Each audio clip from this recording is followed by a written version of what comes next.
Welcome back to the Azura Game Club, home of the Bad Girl Coven. Today, I'm your Cavalier Emily. Today we're talking about Life is Strange Double Exposure. Now, I still don't have a fucking physical copy of this game, to put up here, because Square Enix hasn't sent it to me yet. I played it on Steam. I had to rebuy it again, because, there might be some kind of delay with the Switch version or something. It's pretty typical when you get that version, but I don't have a PS5 or anything, so I've got to do that. But I knew I'd have to buy it on probably Steam anyway. Yeah, I got the big old physical edition, and you're like, Emily, if you got the big physical edition, the collector's edition, doesn't that come with the game? No, it doesn't. Isn't that great that it doesn't come with the game? And it's $80, and I knew that when I bought it, but I just... Do I regret it? Maybe. I don't know. No, I mean, I always try and get the collector edition whenever it's a Max-related game, I guess. I don't know. I don't know what my rule for that is. I have the first game and then Before the Storm, which, is not technically the second game, even though it is the second game that came out, but everyone's calling this Life is Strange 4. Shouldn't it be Life is Strange 5, even though Life is Strange 2 was numbered? They didn't number True Colors, which doesn't make any sense. Yeah. Life is Strange is such a thing. Anyway, I got this game. I was really excited about this game. Whenever they announced it and whatever, I was super excited. I love Max Caulfield. Life is Strange is my... with Before the Storm. I can't really separate them. I kind of consider them one experience or whatnot, but... that together is my 10th favorite game of all time. It's in good company with many other games that I love, and Life is Strange means a lot to me, and if you've seen my other videos, you know how much Life is Strange means to me. I'm very confused about this game. I honestly do not know how I feel about it. I want to like it. And I want to love it. I wanted to love it. That's the thing. I don't really know what happened here.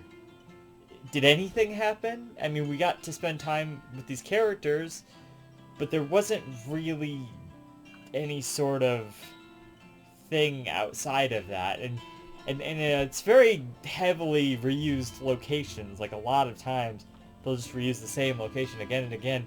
And that wouldn't necessarily be a problem. They do some of that in the original game too, but there's so many unique locations in that game. You go to the junkyard, and then it's like, you go to the dark room, and that's a unique location, and it's like all these different places at Blackwell. There's like the one part of the campus where you first talk to people, and then there's like the other part of the campus near the girls' dorm where you talk to people. I mean, you do go there like 4 or 5 times, but still, like, it's always different. They always have a way of making it feel different.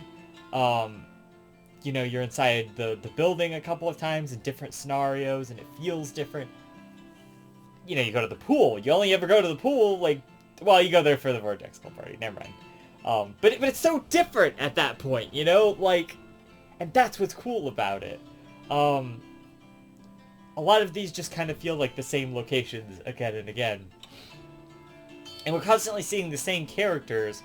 And all we're doing throughout the entirety of this game is just, trying to solve this mystery or whatever. I think that's maybe the problem, is that this mystery wasn't a mystery to solve to begin with. There is no mystery to solve. The important stuff happens at the end of every episode, and then the rest of the episode in the middle is just nonsense, for the most part, or character interactions, which is fine. I mean, I love character interactions, but when, a lot of it is just like tracking down little bits of information that never end up really going anywhere. Or in the case of Lucas, which is a whole fucking thing, I know he stole the... spoilers, by the way. I'm sorry. I should have said that. Spoilers. Did I say spoilers? Yeah. In the case of Lucas, I felt really bad for that guy. I mean, I know that he stole the book, and I'm not supposed to feel bad for him, but at every moment in the game, they would never let me be nice to the guy. I had to vandalize his fucking standee and all of this shit, and we had to expose his book or whatever, and I know he stole it from the suicide Maya girl. I know, I understand that. Not a great move, but he could have backpedaled and been like, yes, I actually published this book that would have never otherwise been published. You know, done something to just acknowledge that she wrote the damn thing and then moved on with his life. And even at the end, Max is still being an asshole to him. Justice for Lucas, man. I don't think, you know, pour it out for him. I don't think he fucking deserved all that, you know? Stealing the book was bad, but then, like, Safi, like, fucks up his relationship with his kid or whatever, and it's like, that's a step too far, you know? This guy, he's not a good person, but he doesn't seem like he's a horrible person. That's the thing, you know, also, there's no Mr. Jefferson or, like, Nathan-level characters here, and even Nathan was redeemable in some regard. They never even made a cameo, even though I'm pretty sure they're still alive in some timeline. I don't know. The first game makes it really confusing who's alive at the end of that game. Well, he would have to be, right? Because Nathan gets taken in because he shoots Chloe, and he gets put in prison, right? So this is several years later. Maybe he's out of prison. I don't know, I didn't want to see Nathan or Mr. Jefferson. I'm not saying that. I'm just... What's the thing with Alderman? What happened with that? They didn't even resolve that. Like, you get, like, some texts about it from Moses. Now that I'm thinking about it, because I remember this moment where he's, like, up on the, you know, the area where, like, Safi gets shot or whatever. And, like, he combines with himself, right? And then, like Moses texts about it later, like, oh, he never existed or something, and it's like, what the fuck was that about then? Where the hell did he come from? Nobody knows who the fuck he is. What? They never resolved that. Or maybe, am I missing something? Did I not read the right text? Or I probably missed some stuff, obviously. Man, what the fuck? Stuff like that, it's just so random. It's like, this guy is like an important character in the first few chapters, and then he's just like not in the rest of the game because he like combines it on himself. Like, what is that? Everyone else kind of did that at the end, and like they just got to exist, but like what happened to that guy, you know? What the fuck is Diamond's power? Because apparently she's got a power. We never saw that throughout the game at all. Like, as far as I can recognize, I mean, maybe there's some good fan theories about that. Apparently she's got a power. Safi's gonna start, like, the Super League of, like, powered people or something. Maybe she's gonna be the villain in the next game. I don't know. Max will have to fight against her. Should have shot her, Max. You should have just done it. You know? And that whole thing, you know, at the end of episode 2, it's revealed that Max was the one who shot her, which was a big fan theory before the game even came out. But like, when you get to episode 5 or whatever, Max doesn't shoot her, and you don't even have an option to shoot Safi. Safi lives no matter what, and there's not multiple endings to this game either. This is the first Life is Strange game, as far as I know, to not have separate endings, and it's just like, wow, like, what the fuck are we doing here? And it reflects on what Max was saying earlier in the game, where she's like, you know, I don't want there to be this big choice at the end of the game that I have to do, but what is a Life is Strange game without some big choice at the end? I mean, it's such a bold and different direction for the fucking Life is Strange, you know? The whole game is about choices and stuff. And if the mystery actually meant something, if it actually went somewhere and it was like a compelling mystery, like, okay, but it, like, didn't go anywhere. You just start to find these things out at the end of each chapter, like I was saying. You know, you find out that Max shot her, and then you go in, and then you try to go into the photo, and you hear all the stuff that Safi says in the 5th episode, and then by the 5th episode, you just, oh, that wasn't anything. That didn't mean anything. I spent all this time worrying about it for no fucking reason. You know, and then it's like, okay, that's the other thing. Do we get any resolution about that? What the fuck happened? Like, she must have shot her, right? In the other timeline, Max definitely shot her. So is that like, is that what we're to be implied here? Is that, like, like, that this timeline is the other timeline where we didn't shoot Sophie, but in the original timeline you shoot her, kind of deal? Like, why did Max shoot her in that timeline? Because she wanted her to? And I never understood any of that. Like, at the beginning of episode 5, she's just, like, in the storm all of a sudden? Like, did she jump at the end of episode 4 or something into the storm? I was so, like, confused and stuff at that point. She's just like, oh, I'm back here, and she's, like, at a bench, you know? And she's, like, she's not up at the ledge anymore, and I'm just, like, the lookout, or whatever you call up there. And then it's, like, what's the thing with, like, the flowers where Sophie's body was supposed to be? Is that, like... what does that mean? Like, nothing got explained. That's the thing. It's just, I have no closure for any of this stuff. The only thing I got closure for was the characters, which I cared about, like, 5 of, you know? Like, Moses and Amanda, because she was, like, the love interest choice I chose. Shocker, right? You know, I liked Vin and Reggie. I thought they were fine. And then, like, Diamond, I barely knew who she was, you know, like, I knew who she was, but I didn't know anything about Diamond, you know? And it's, like, the same thing with Loretta, like, you just fucking, you never get a chance to be nice to her. I didn't even know she was in the fucking bowling alley in the nightmare sequence they were trying to rip off the first game from. And then later at the fucking quad, she's just like, oh yeah, I was there in the nightmare and you didn't save me, Max. And then at the end of the thing, it's like, oh, you didn't save me. And there's a lot of that, you know? There's so many missable things that the fucking, there's, like, it always tells you what you're supposed to be doing, and then, like, you know, it didn't tell me to do stuff like that, which, like, I understand. You go back on a second playthrough, now I know this, you know? It's like, but with as many, like, random and fucking crazy things that happen, I don't know. That's probably the only one I'm gonna remember is the fucking Loretta thing, and good luck to get me to even remember that one, you know? I don't know. I don't even know if the choices, like, ever really meant anything, you know? That's the other thing. I feel like in Life is Strange, there's a very clear path for your choices. What you choose usually does something, you know?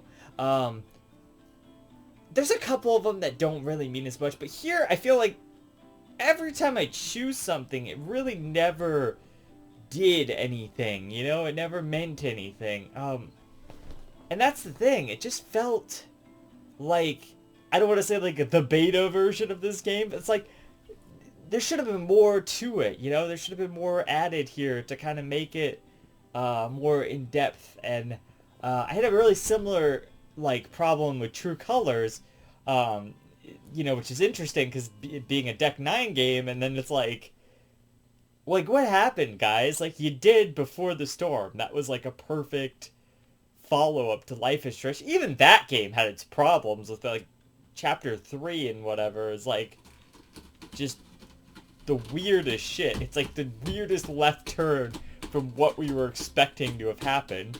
You know, and we never really got any closure on the Rachel Frank stuff, and so that game had its problems too, but I feel like episode 2 on that game is like excellent. Like some of the best Life is Strange like ever. And the first episode's really good too. I even like the third episode for what it's worth, you know? It's just not what we were expecting in the slightest. I mean, I better like the third episode. It has my all-time fucking favorite song at the end. You know, and then they did the whole fucking post-credits bullshit with the 17 missed calls or whatever, but, you know, we're not here to talk about all that. I don't like that aspect of that, but, you know, this was confusing, and it was confusing for no reason. It didn't feel like anything really happened by the end of it. It's like, Max goes into the bar to, like, get closure with all of her friends there or whatever, but it's like, also, she's like, oh, what's coming is gonna be really difficult, and it's like, what the fuck is coming? Like what are you talking about? Is this just, like, some random setup for, like, a fucking sequel or something? Okay, I mean, yeah, but you didn't close anything off in this game. The first Life is Strange has a very definitive ending. Now, I know the whole one, if you save Chloe, that's kind of a shitty ending. They rectified that with the comics. Um, and God, let's talk about that, for fuck's sake. If you decide that Chloe was saved in this one, it's even worse for you. This is always going to be the worst ending now. Of course, the first ending that I ever chose. I mean, I'm not super partial to it anymore because it feels less and less like what you were supposed to do. You're supposed to let Chloe die so that everything could go back to normal and Arcadia Bay survives, or whatever. And I'm interested to see what changes. It's just like texts and stuff. But anyway, Chloe and Max broke up also, which is terrible. It's a terrible explanation. They wanted to honor both choices or whatever. And I had a theory that never fucking panned out. That both timelines were... One timeline was where you saved Chloe, and one timeline is where you didn't save Chloe, and you sacrificed Chloe. And that's why there was the two alternate timelines, right? And then at some point, they merge at the end or whatever, but, and you even saw the two moons again, so, like, that kind of makes me think that's probably right. I mean, but, like, they never did anything with that, Like, if I was making the game, I would have definitely done something with that. It's just the typical Deck 9 problem. They just spin their wheels for the whole game. They did the same shit with True Colors, and then you never really get anywhere. And there's some significant moments, like probably the end of True Colors, and honestly, I would have taken a fucking LARPing sequence in this game. That would have been amazing. I mean, yeah, I can see that. I can see that happening. Yeah, for sure. Honestly, that would have been great. They never did anything cool like that. Like, at least have fun with it. It's just like, there was nothing happening. All we were ever doing was talking to people, and just, like, trying to squeeze information out of everyone, or, like, helping with different little medial things, by crossing over timelines. Like, what was the point of that power? Also, we started another fucking storm. For what? For what did we start that storm? Last time on Life is Strange, also, those never happened. A beginning, like, thing that fills you in, and an ending thing that, like, sets up the next one. I don't remember when they stopped doing that, probably before the storm. I don't think they ever did that in that one. And maybe is that the only game that did that? Maybe it was, maybe 2 also did that. I think that was just the Don't Not era that did that kind of stuff. Anyway, in the first game, the point of what we were doing, the reason the storm was formed, was for a very good reason. It's so that we could save Chloe, we could have this week with Chloe, and then we had to decide, will we save Chloe, or will we let this storm destroy Arcadia Bay? Or, that's what would happen if you save Chloe. Or do we sacrifice Chloe, and then we go back, and then Arcadia Bay is saved, right? That's the point of the storm in the first game. Or you could argue that it's Rachel's, theory or whatever. Like, that was the whole big theory. Apparently not now, because there's another storm. Whose theory is that? Loretta? Because she's voiced by Rachel, and that never seemed to go anywhere. That was the big fan theory before this game came out, is that Loretta was just Rachel Amber. But maybe she still is. I don't know. Like, the title, Double Exposure, is about the two realities, but it's also, like, about a thing you have to do in the nightmare sequence at the end of the game, which isn't even really a nightmare sequence. Apparently it happened, because these people remember this shit. But, like, when you take your pictures, you can, like, separate the Sophy from them. Like, what does that mean? Like, what is that? Like, no, but seriously, like, what the fuck is that? Like, how did Sophy, like, get into these people? Is that part of her power? Or, like, what the fuck is happening there? None of this is explained. All of these questions I have, none of this is explained. Like, I don't feel like there was this many questions in the first game, and if there was evidence there for stuff that was, like, kind of abandoned content or deleted content or whatever you call it.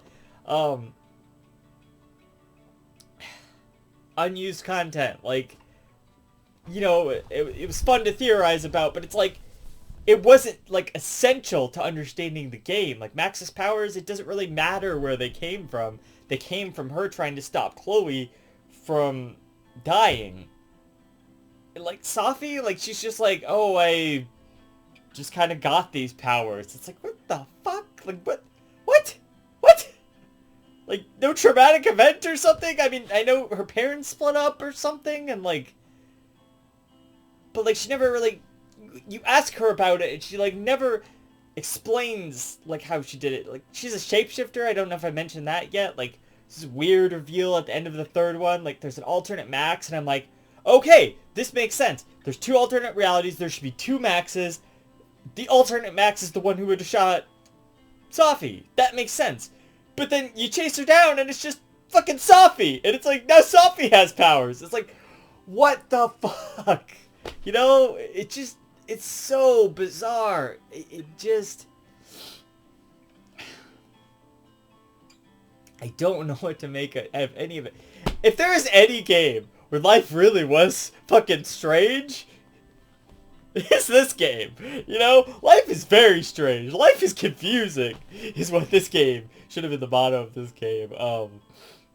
Like, it was strange in the first game, but at least I fucking understood.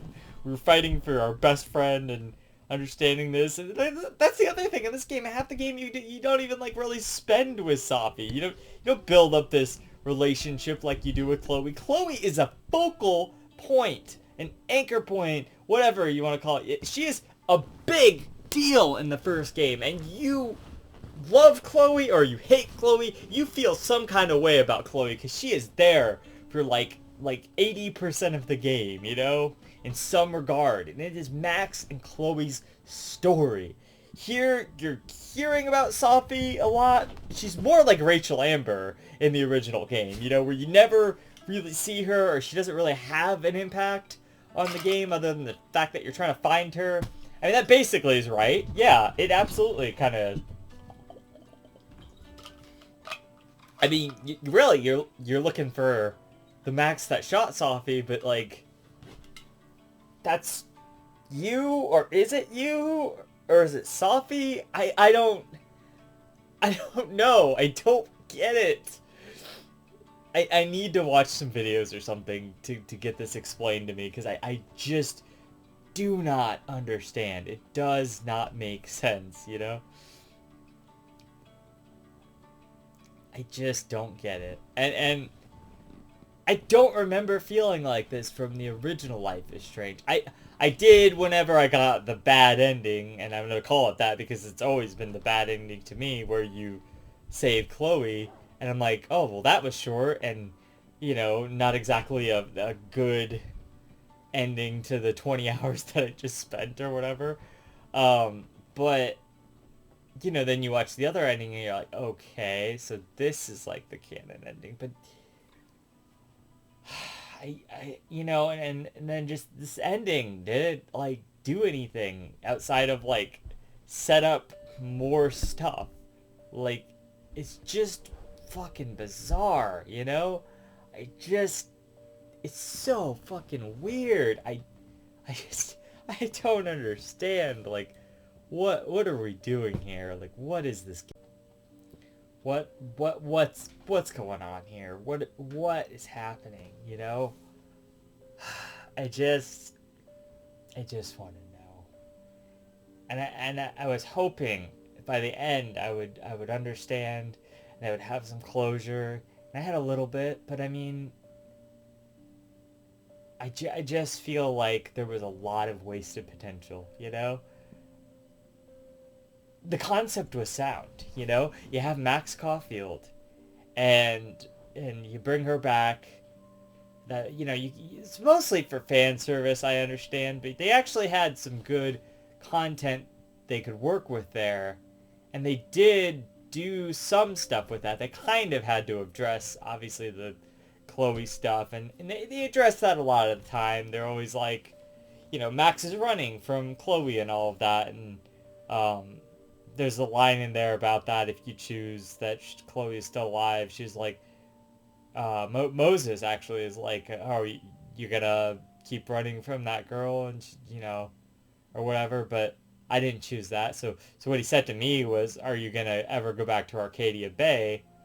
And Max was like, yeah, I think maybe I will someday, And it's like, okay, you know.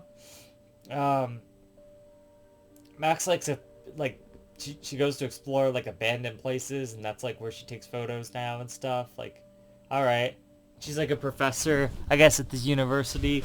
Why did we never see like a class or something? Like, if she's a professor, like, fuck, like let's see some of that. Let's see a class or something. You never go to any classrooms. You're always in this like break area, common space, and then like you go into most of the teachers' offices throughout the game, and I just thought some of that would be more significant. Um, I don't know what you could have done a lot more with it, but I don't know what you would have.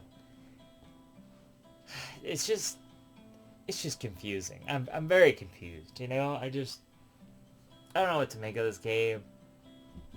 I liked the bar. I think a lot of the best stuff happened there. I don't know. Our smear campaign for the fucking book guy happened there. I'm just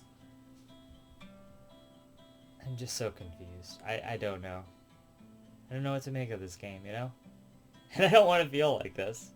I want to know. I want to understand Life is Strange. I'm a big fan.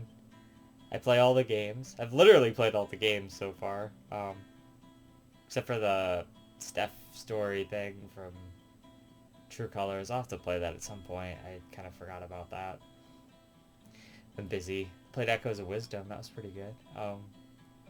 Still want to play Princess Peach. Apparently it's divisive, kind of like this game. A lot of people are liking this game, though, I've heard things. I've heard people say, like, somewhere the opinions shift on, too. Apparently people like it better than the original game now, which I just don't understand, the original game is classic, and, I love the original game. It's so good, and I don't understand how people can think any of these other games are really better than the original Life is Strange. Maybe it's just me. I don't know. Game's really special. It's so well put together. This just kind of feels like a mess, And I didn't hate it or anything, I liked it. I thought the aesthetic was kind of good. I mean, I liked Max's new look. I was locked out of several outfits because you have to pay like another like $30 or something for the DLC, and I'm just like, fuck that, I'm okay on that one. So Max's house is nice. I like that. She has her own dark room in her basement. Whenever I saw that it said Max's dark room, I'm like, oh fuck, this is gonna be like Jefferson's dark room or whatever. And thankfully it wasn't. But yeah. Actually, and she called it Jefferson's bunker whenever you look at the door, and it's like, is it really his bunker? I mean, Nathan and his dad paid for it. It really is like the Prescott bunker, but it's like, also, I don't know, Jefferson took the most. To Max, it's Jefferson's bunker, like, our dark room, Mr. Jefferson. There's some, like, fucked up mentions of Jefferson a couple of times, too, like in Max's journal, like, like a picture of him and that, and I guess that's a good aspect of the game, is like Max being traumatized from the events of the last game. I think a lot of that kind of stuff worked. And it's not like because I liked a lot of the new characters, like I said, so I mean, it's not even that, it's just they don't really do much with most of them. All they're really there to do is kind of give information and sort of fill in a backstory for certain stuff, like this Maya character that, like, I don't know, doesn't really matter that much. I mean, it felt like the the fourth episode was a lot about, like, oh my god, the guy stole the book, and it's like, is this worth it? Is this why we're, doing this, like, storm thing? Is because a guy ripped off a book from a dead girl? Like, alright, like, I don't think that was worth a storm that was nearly going to destroy the university, And,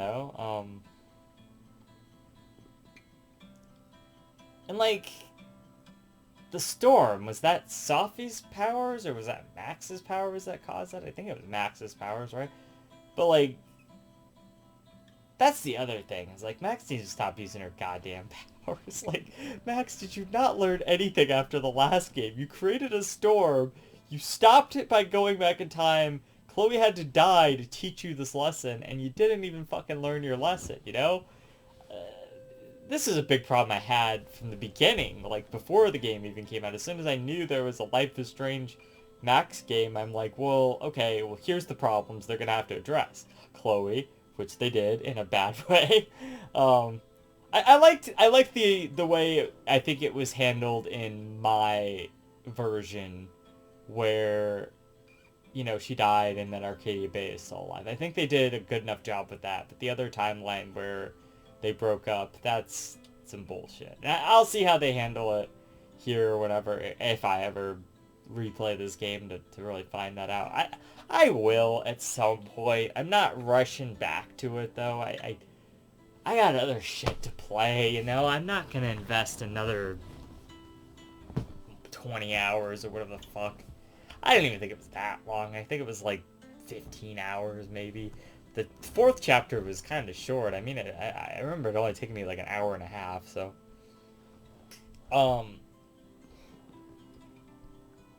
Yeah, and I know I probably missed a lot of optional side stuff, but I don't know.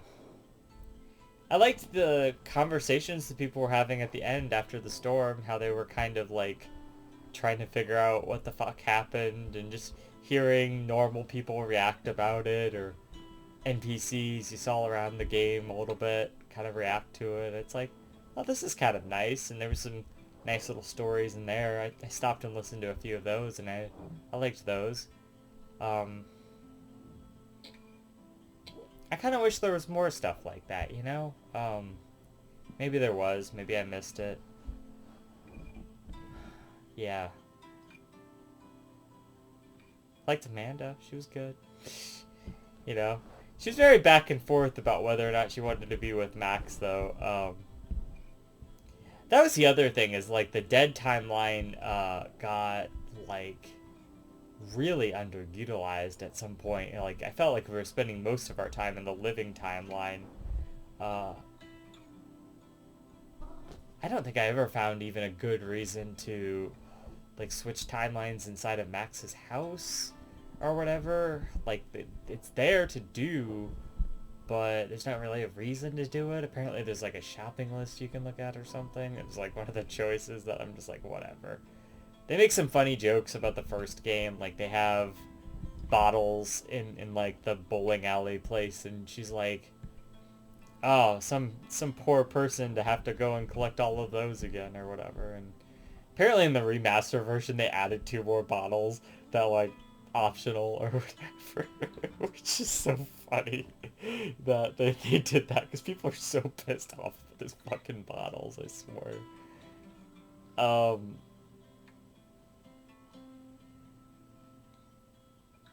And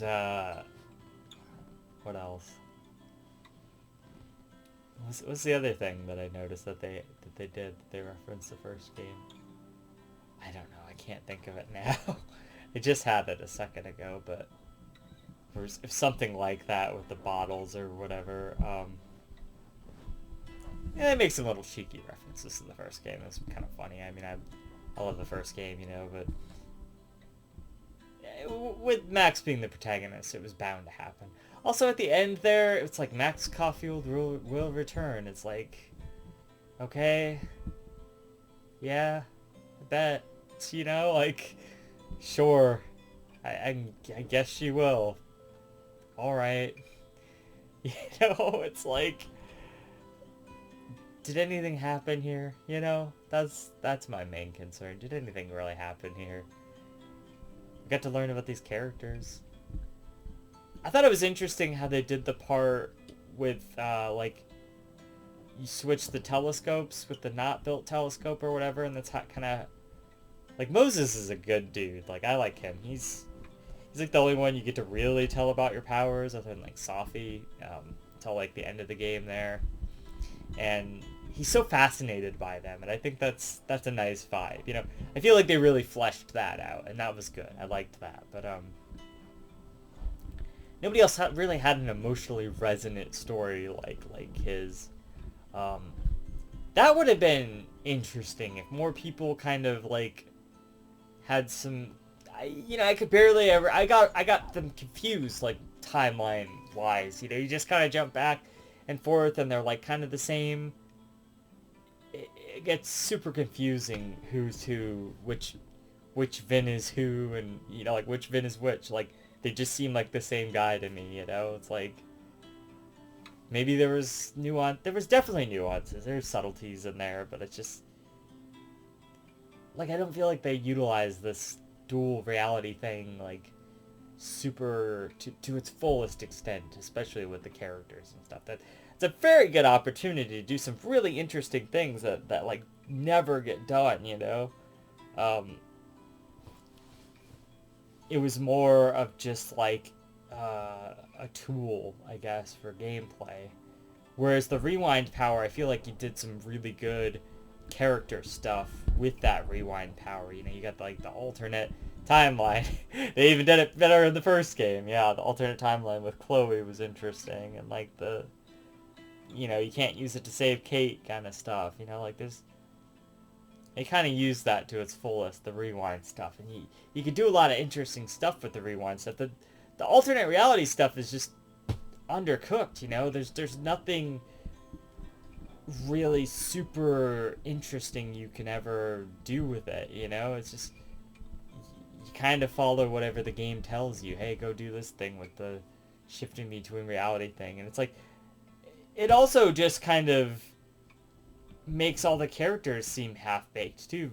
That's I guess that's part of the problem, is because you're switching back and forth between these realities. You never get time to really make a connection with like one character, you know, like I feel like the living version of Amanda, the living world version of Amanda, was always more into Max, and then even at the end she calls Max out. She's like, yeah, well, you kind of just found the better version of me that like still liked you or whatever, and you took advantage of that. I mean, not like took advantage of that, but you like you just like were ready to go out with her, and she's like, I need time, I need space to figure this all out. It's like, I get it, I understand that, but it's just, that's the problem. You never can actually like, because like at the end all of their memories like combined together, and I can't even like, they're like, oh, this is a mind fuck, and it really is.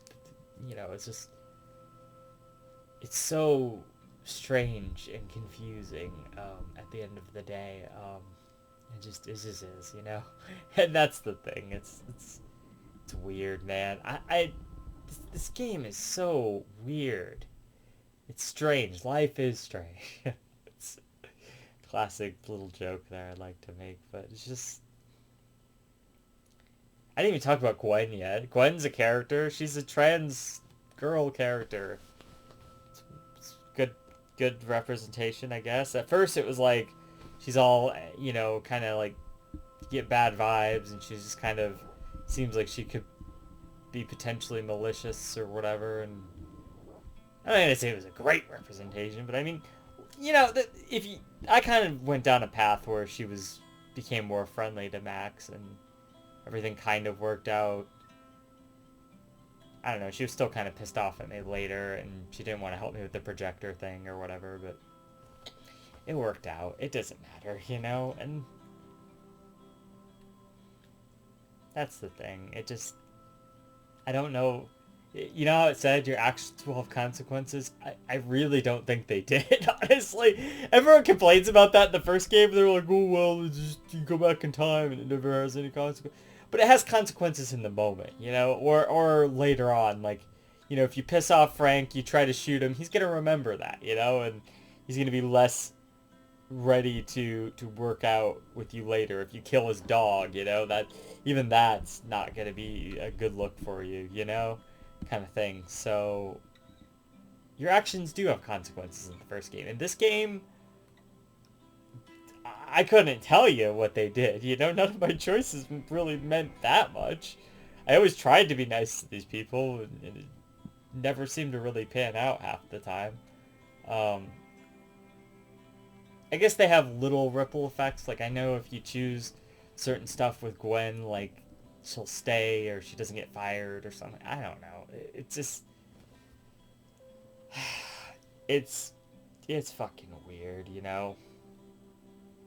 It's a weird game, man. I don't know what to make of this game. Even talking it all out, just... I'm still so confused about any of this and why any of this happened, and was it really necessary for this storm to happen? Max, you could have prevented all this. You didn't need to get new powers or hurt these people. At least nobody died, except for alternate Sophie, I guess, but how does that work? Also, if she died in that reality, like, she never gets merged with the new reality. Wasn't the point of the first game was that there's, like, infinite realities? So, like, why did these two realities matter, like, that much, Like, I thought they were at least going to explain it by the choice at the end of the first game there. That would have meant a lot. That's really how it should have gone, and especially if you're going to do one ending. They wanted to pretend like your choice in the first game mattered, but the choices in the first game should have just both been a timeline, because then at the end, when you're in, like, the combined timeline, you can just kind of see it all, at that rate.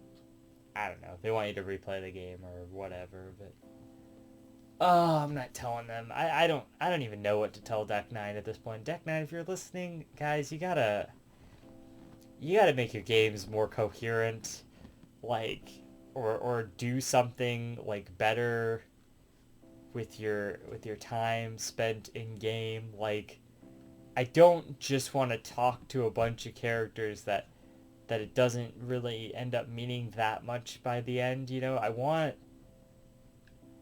want more events like what you did at the end of each chapter, the exciting stuff. You gotta put more of that in there. And downtime is fine, but when 90% of your game is that, or just, like, us wondering what the fuck is going on, I mean, I don't know if that really necessarily worked here in this scenario, so I really don't know what else to say. The music was fine.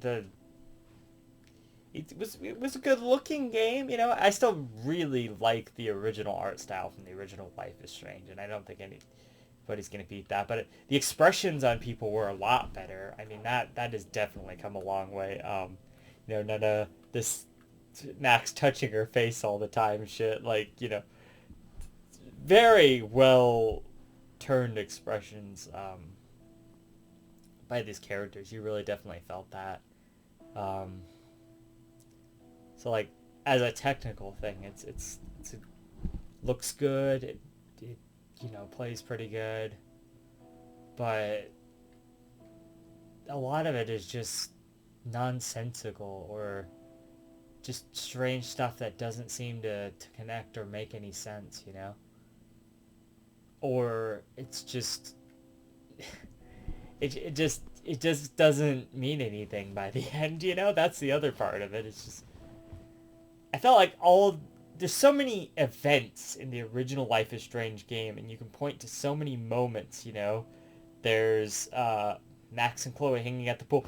The whole like, if you look at the Chloe Max museum at the end of the game, all of that stuff shows you how much variety there was in that original game. How deep, how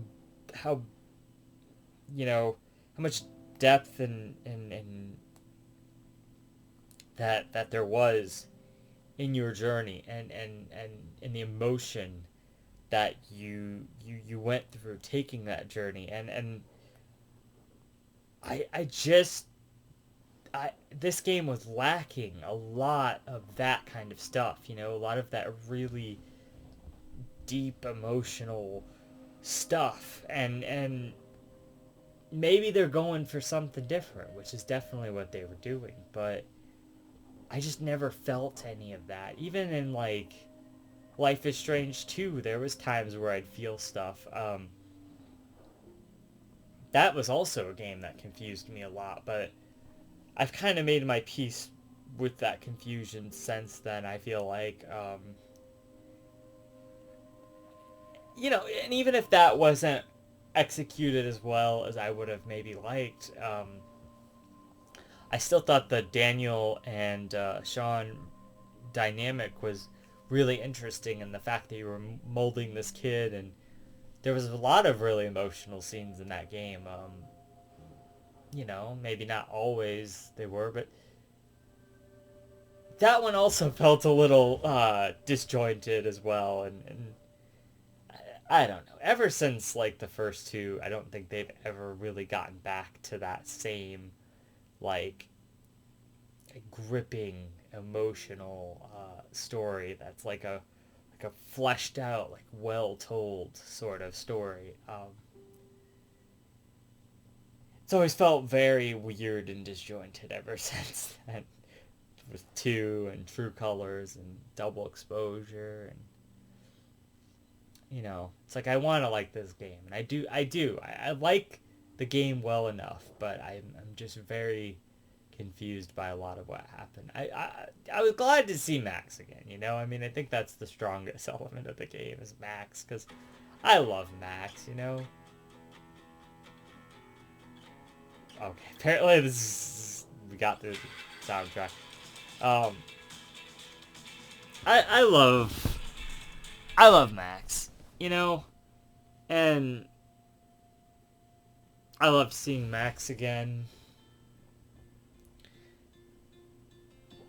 And I loved seeing how the first game kind of affected Max, but by having more, it just doesn't feel like she learned her lesson, you know? And the whole them breaking up thing, I mean, you sacrificed a town together, guys, like, it just makes me think that that ending is even less canon now, you know what I mean? Like, because it's just... Chloe wasn't meant to live, you know? And that's fine. That's the point of the game. That's what's so sad and emotional about the game, is that Chloe wasn't ever supposed to live. And it's okay, you know? We have to be okay with that. We have to move on. And if that's all of what this game was about, is Max trying to move on from that, that would have been good. I think that's what they were trying to go for, but it gets lost and muddled in all of this stuff that just doesn't matter. Focus on stuff like that. Focus on the emotional bits, how Max is dealing with the trauma of what happened in Arcadia Bay. And I know it's been a while, but like, I'm sure a lot of that got repressed or something, you know? And maybe she dealt with it. I don't know. She says she still thinks about some of that stuff like every day, so, you know, yeah. That's really what I would have built the game on. The whole Sophie mystery thing that we were like set up to believe was a thing, I mean, that doesn't really go anywhere, so like, who cares? I guess, like, right? Like, I don't know about any of that stuff. Some of the characters were good, like I said. I liked some of them, and then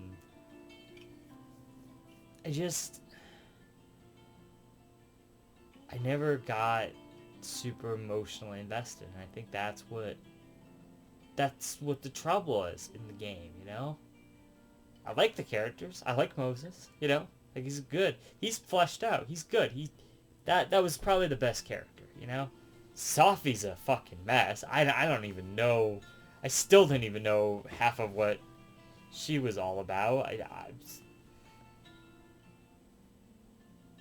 She's a big mystery, you know? I thought we would have solved the mystery, but no, we certainly didn't, and, yeah. Maybe some of this will be answered in whatever sequel they want to make or whatever, but I'm very confused. I hope people will explain this for me. So, yeah,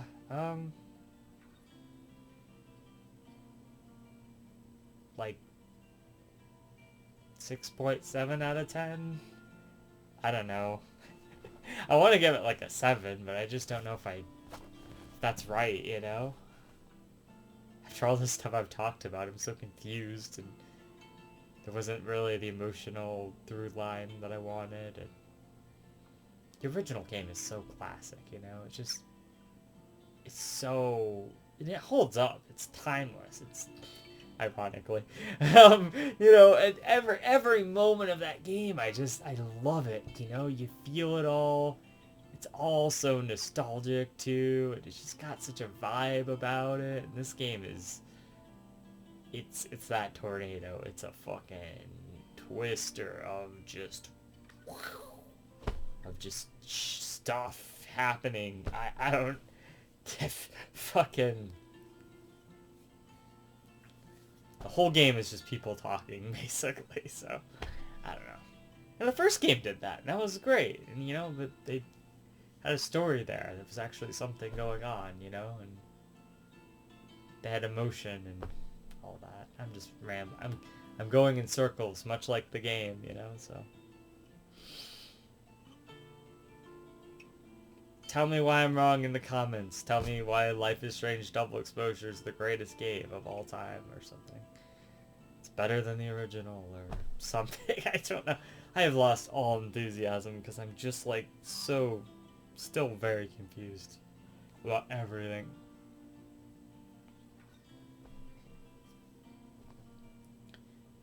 I wonder where... I don't even know what they're going to do with the future of Life is Strange. Why Diamond? Why does Diamond get the powers? Give the powers to anyone. Give Amanda powers or something. Fucking Diamond? Is that why we don't know anything about her? Because we're going to play as her in some other fucking game? Fucking Diamond. Also that whole fucking superhero club thing was an idea that some guy fucking made in a YouTube video like a while ago, and like, did Deck 9 watch that and they're like, oh yeah, that's a pretty good idea, let's do that. And it's like, I don't even know what's going on with any of this. I don't even know what's going on.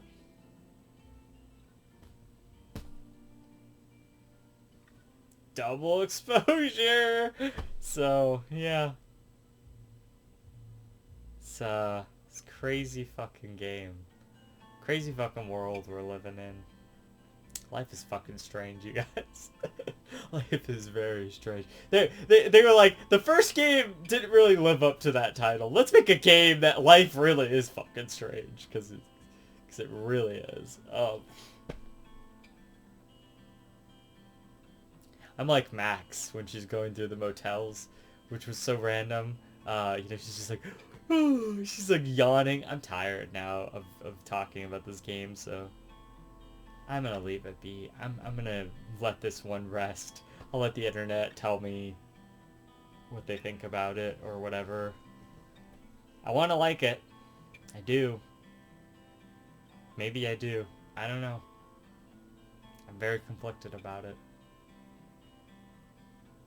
It's like that. It's like the Arlo video. I'm extremely torn on Princess Peach Showtime. It's like, I'm extremely torn on Life is Strange. I'm of two realities about it, of two minds about it, you know, or whatever. Ha ha ha, you know, like... Maybe that's it. Maybe I, like, the realities combined, and now I'm both versions of Emily, and it's like, trying to, like, figure out, like... I feel like they do at the end. They really do. I just am so confused. Anyway. We'll let it be. So... That's it. That's double exposure. Stick around, subscribe, join the Battle Coven. Never forget magic comes from the heart, and I'll see you guys in the next one. Emily.